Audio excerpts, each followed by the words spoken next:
Tonight's weather is brought to you by Mazda. Mazda, it just feels right.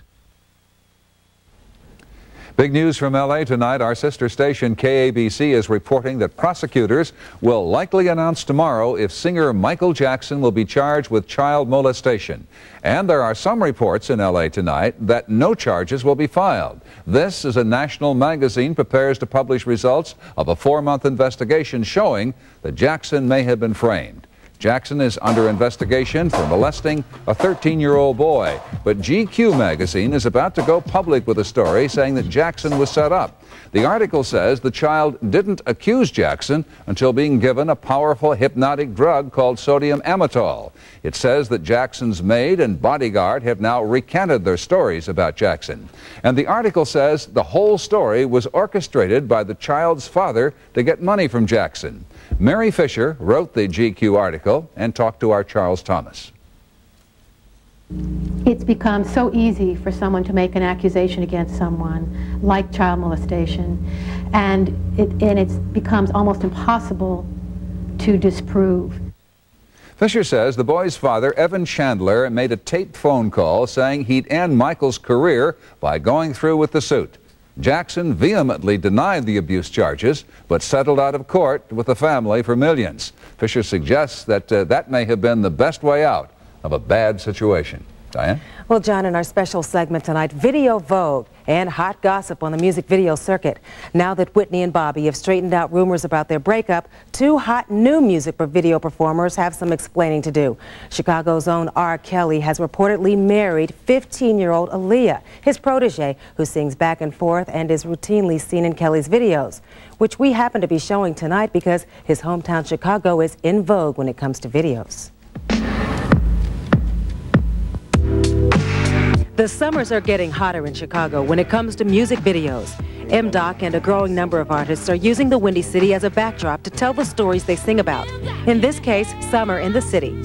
Something about Chicago, it's the place to be. Everyone needs to watch out for Chicago in '95 because it's about to be all good. It's all good right now, especially for new groups like M-Doc and partner Stevio, who gained nationwide exposure from this debut video and single together, and without ever leaving their hometown Chicago, the shooting location now for hundreds of music videos every year. A bonus is local video wannabes get parts as extras. Chicago has just as much talent as any other city. If not more. Right. Not more. It's just never been really discovered. Until now. Now right. It really is. Now it's blowing up.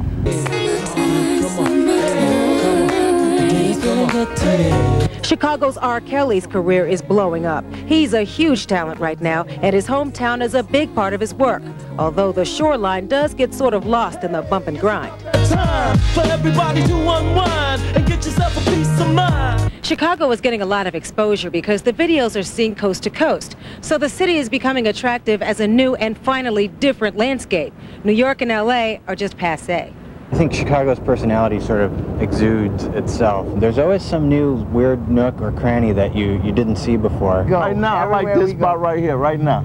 So we might steal this and do it on the next video. Thanks, but everywhere we go, because we always think in music no matter what. Since 1992, actually, we've seen a real increase, and it's both heavy metal, rap, country, and rock and roll. It's really one that it provides artists a wide spectrum, and I think they really enjoy the look here too.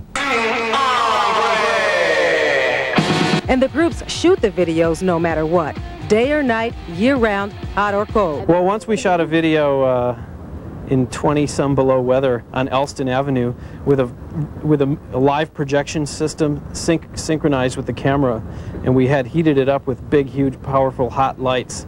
And actually everything froze. That can be a big problem, especially if you want to make a cool exit. So you've got the video bug. I know Jerry does. And you want in. Well, to find out what productions are shooting in Chicago, call the film office. Then you have to call around basically to see who needs extras. And the key question you want to ask, what you might have to do in the video. There was something missing in that piece. What's that? An interview with Jerry Taft, of course, about that famous video? Who was very famous singing Blue Skies in a video. Blue Skies, Let It Snow, Let It Snow. What a hit that was. Really big hit. Seen coast to coast.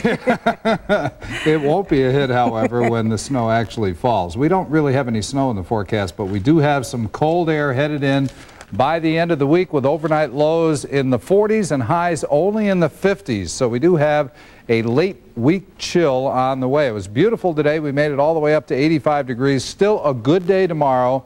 Rain on Thursday, and then chilly Friday and Saturday. 71 at O'Hare, 72 at Midway, 70 at the Lake, 65 in Wheaton, 66 in Aurora. Gary right now 72. The humidity 55%. And the wind is out of the south at 8 miles an hour. Not much going on in Chicago. A few clouds around, but the major cloudiness is back to the north and west of us on radar. We do have some showers back in Iowa, up into Wisconsin.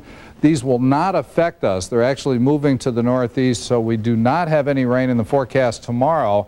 However, the next system will be in association with this cold front. So this rain here will actually miss us to the northeast.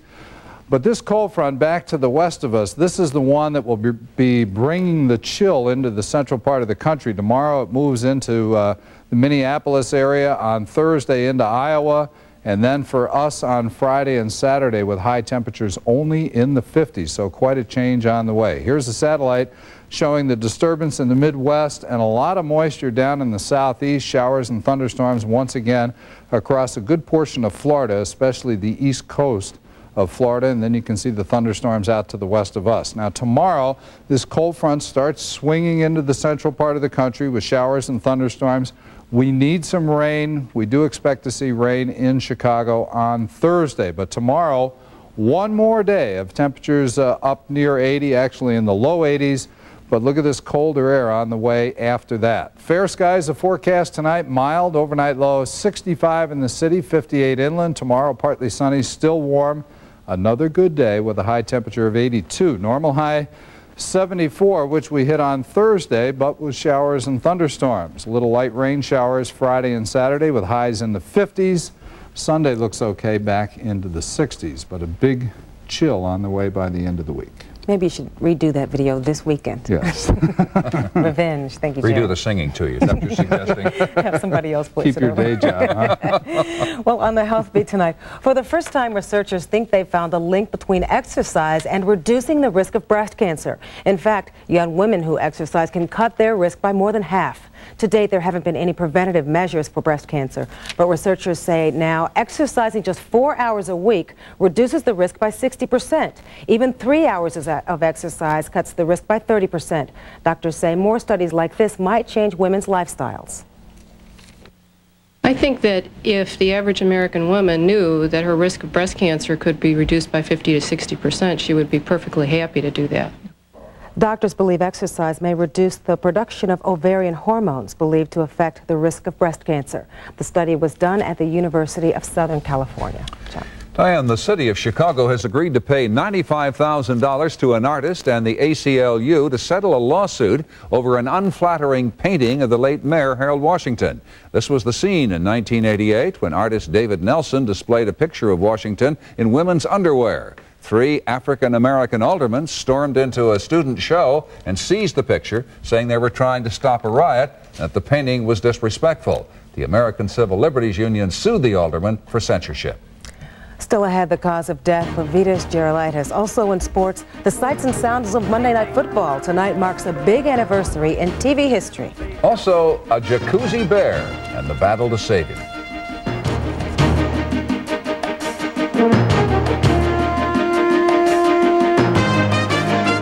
Tonight's weather is brought to you by Principal Healthcare of Illinois, what healthcare is meant to be. Here's Tim Weigel with what turns out to be a bizarre death for Vitas.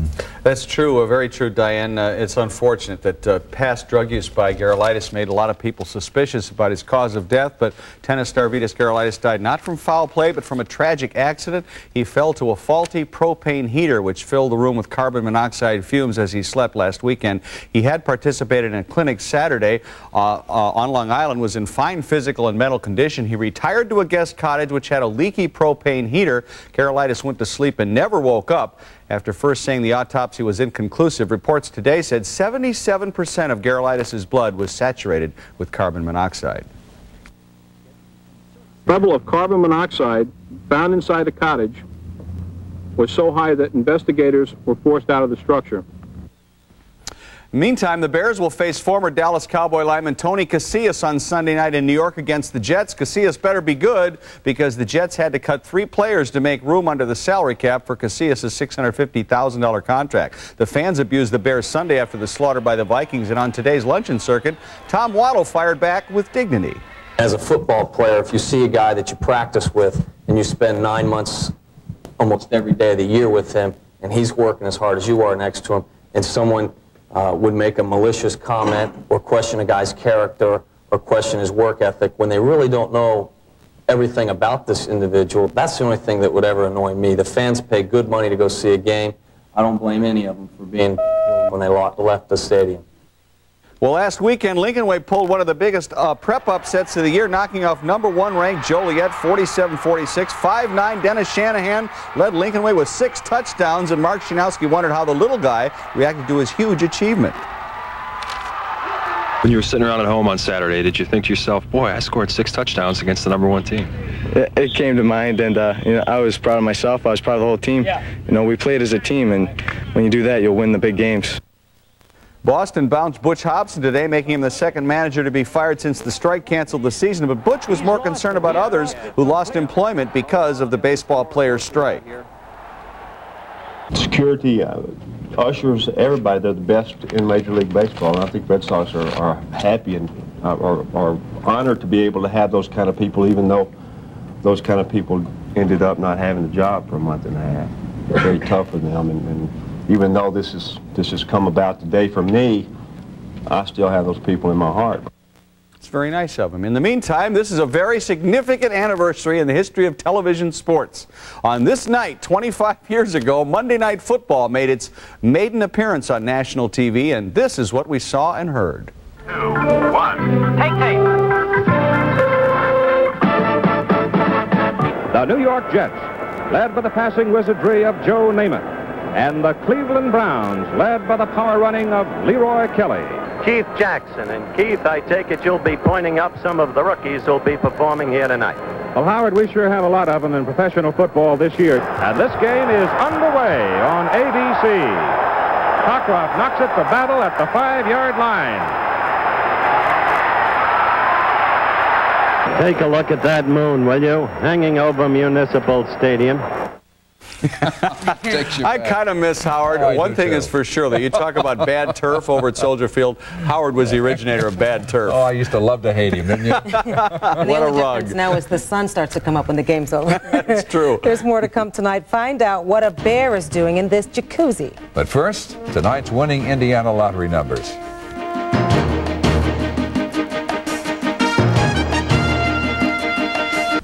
Finally tonight, he was just looking for some fun in a hot tub, but this curious bear really ended up in some hot water. Samson is the popular star of home video cameras in Monrovia, California. Residents have repeatedly caught him taking leisurely dips in their jacuzzis. Now, most of them enjoy the bear's offbeat visits, but state authorities decided the 400-pound bear made one too many trips to the neighborhood. He was captured and scheduled to be destroyed, but residents convinced the state to spare Samson, hoping to find him a more suitable place to swim, hopefully in a zoo. Get him his own jacuzzi, right? He was hanging out. Well, that's our report for tonight. I'm John Drury. I'm Diane Burns for Tim Weigel, Jerry Taft, and the entire Channel 7 News team. Good night. Closed captioning of this newscast is brought to you by your Chicagoland and Northern Indiana GMC truck dealers.